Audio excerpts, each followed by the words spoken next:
कुछ बता नहीं पाएंगे भैया क्या होता है।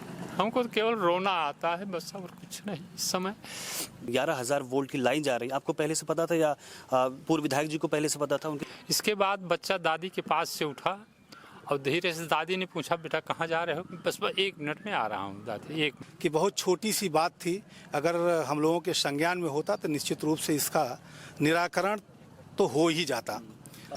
नमस्कार, आप देख रहे हैं न्यूज़ बुक 24। मेरा नाम है अर्पित आलोक मिश्रा। प्रतापगढ़ के पट्टी विधानसभा के अमरगढ़ बाजार में हम बैठे हुए हैं। 7 जनवरी को नए साल की शुरुआत के 7 दिन बाद 7 जनवरी को एक हादसा हुआ अमरगढ़ बाजार में। 13 साल का बच्चा कृष्णदत्त तिवारी 11,000 वोल्ट की जो लाइन जाती है उसके छत से उसकी चपेट में आता है। उसका इलाज लखनऊ के अपोलो हॉस्पिटल में चल रहा है। हमारे साथ पूर्व मंत्री मोती सिंह जी के प्रतिनिधि और उस बच्चे के बाबा विजय शंकर तिवारी जी मौजूद हैं। इनसे बात करेंगे उस हादसे को लेकर और अब तक क्या एक्शन हुआ है उसको लेकर बात करेंगे। बहुत तीखा सवाल सबसे पहला मेरा तो यही है, 7 जनवरी को घटना हुई थी, आज 15 जनवरी है और शायद आज आप पहली बार आ रहे हैं यहाँ पे। देवरखा में कंबल वितरण का कार्यक्रम था, वहाँ से मुझे जानकारी हुई कि तिवारी जी के यहाँ एक्सीडेंट हुआ तो मैं आया। मुझे जानकारी हुई कि यहाँ पर कुछ पोल शिफ्टिंग को लेकर कुछ मामले थे जो नहीं कर पाए, इसीलिए उस बच्चा उस चपेट में आके उसकी गंभीर स्थिति हुई। पोल शिफ्टिंग की जानकारी आपको पहले नहीं थी कि यहाँ पे ज़रूरत है, लोगों की छत से तारे जा रही हैं, 11,000 वोल्ट की लाइन जा रही है, आपको पहले से पता था या पूर्व विधायक जी को पहले से पता था उनके? नहीं, हम लोगों के संज्ञान में नहीं था।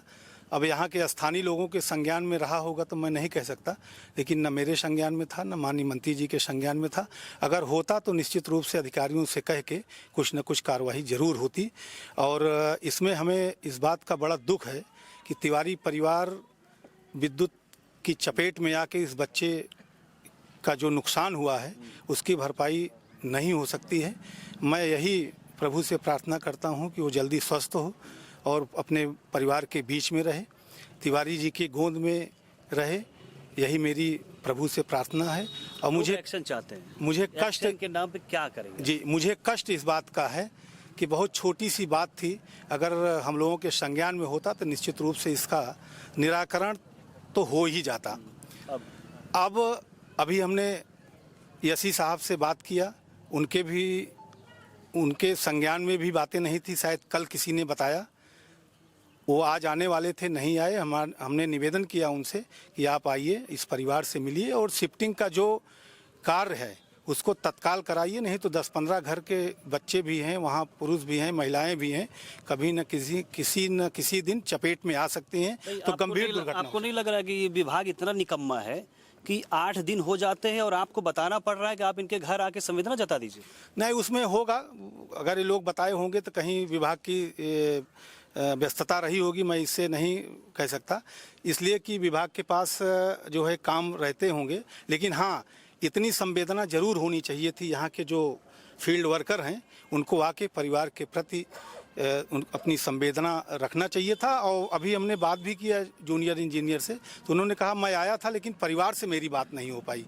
तो होगा, परिवार कहीं अस्पताल में रहा होगा बच्चे के इलाज में, लेकिन निश्चित रूप से मेरे संज्ञान में आया है तो मैं जल्दी से जल्दी प्रयास करूंगा अधिकारियों के माध्यम से कि इसका शिफ्टिंग हो जाए और तत्काल कार्रवाई हो। ठीक है।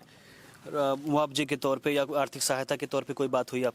अभी मेरी बात हुई एसपी साहब से, तो उन्होंने कहा कि हाँ एक फार्म आता है, मैं उसको भरवा दूंगा और जांच होगी, उसमें जितने उनके डैमेज पार्ट हैं उसकी जो भी इलाज में लगेगा उसके लिए हमारा विद्युत विभाग वो उत्तरदायी है, वो देने को तैयार है। वो एसपी साहब ने ये आश्वासन दिया है। किसी कर्मचारी या जो जिम्मेदार हैं जिसको आप मानते हैं कोई एक्शन लेंगे, FIR कुछ तरीके का? निश्चित रूप से जो इसमें जिम्मेदार है, लापरवाही हुई है तो कार्रवाई होगी। ठीक है।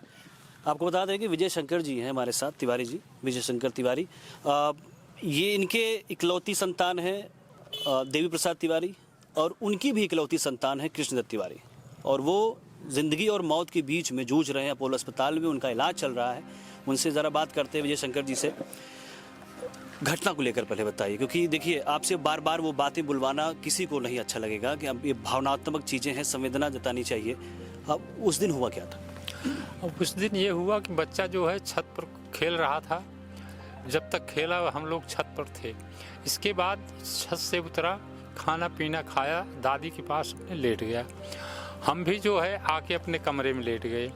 इसके बाद बच्चा दादी के पास से उठा और धीरे से दादी ने पूछा, बेटा कहाँ जा रहे हो? बस 1 मिनट में आ रहा हूँ दादी, 1 मिनट में। और यहाँ गेट जो है, गेट के पास जो वो लगा है उसको इतने आराम से खोला कि जहिए दादा को न पता लगे। और वो आकर के इस छत पर चढ़ गया और अब वहाँ कोई था नहीं, न हमारे छत पे कोई था न वहाँ कोई था। ये जो ये बिल्डिंग दिख रही है, इस छत पर लोग थे। वही देखे कि कृष्णा जब चपेट में आ गया तो भग भग भग भग जलने लगा। ये लोग हल्ला किए, तब फिर हम लोग दौड़ के आए। अब उस समय क्या किया जाए, अब क्या, हम तो बिल्कुल आँख मूंद कर ऐसे बैठ गए। बिल्कुल हमने ये समझ लिया कि बच्चा हमारे हाथ नहीं आएगा। अब इसके आगे हम क्या बताएं, कुछ हमसे कहा नहीं जाता। किसी को जिम्मेदार मानते हैं या कोई एक्शन चाहते हैं? क्या एक्शन बताएं हम, क्या जिम्मेदार।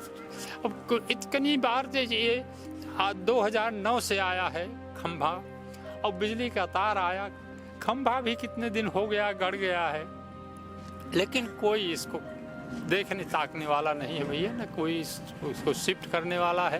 अच्छा, ये सुनने में आया कि पूर्व सांसद रत्ना सिंह जी के द्वारा इसे शिफ्टिंग को लेकर कुछ गतिविधि की गई थी। आर्थिक मदद की गई थी, क्या खंभा वो सब जिसको भेजना था वो पैसा अपना सांसद निधि से भेजी थी।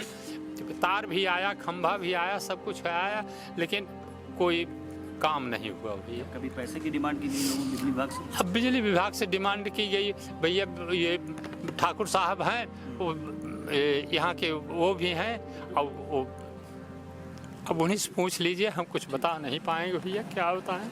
हमको तो केवल रोना आता है बस, और कुछ नहीं इस समय।